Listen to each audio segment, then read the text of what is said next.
Ada 3 hal yang perlu kita cermati di bulan Oktober. Pertama, IHSG berhasil menguat sebesar 4,8% setelah di bulan sebelumnya naik 2,2%. Kinerja bulanan ini merupakan kedua tertinggi di tahun 2021 setelah bulan Februari sebesar 6,5%. Kinerja ini juga jauh lebih tinggi dari rata-rata 5 tahun sebesar 1,3%.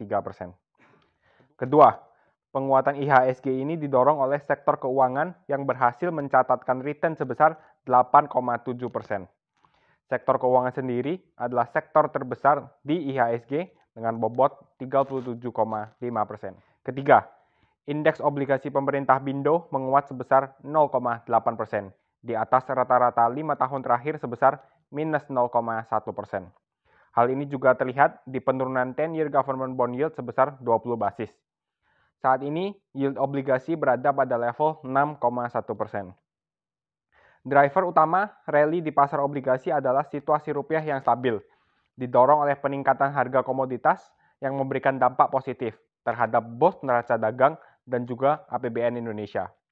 Situasi COVID yang kian membaik juga memberikan sentimen positif.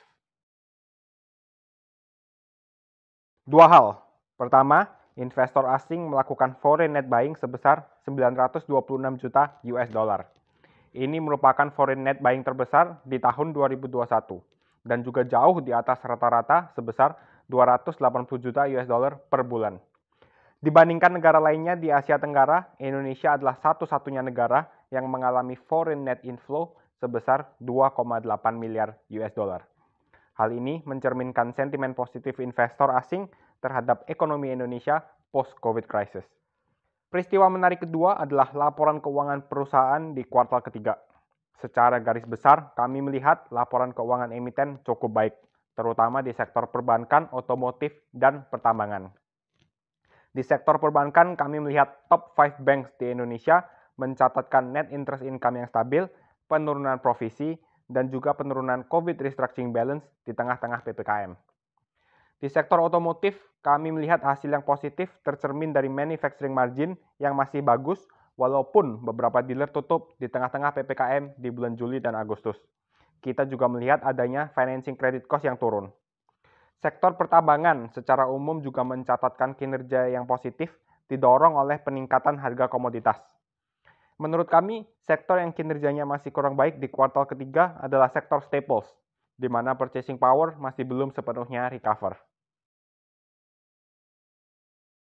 Ada dua hal yang investor perlu perhatikan di bulan November. Pertama adalah GDP Indonesia.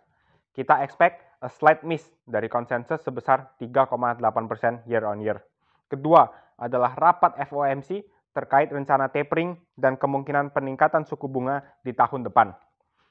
Kedua hal ini dapat menjadi peluang bagi investor untuk melakukan investasi di bulan November.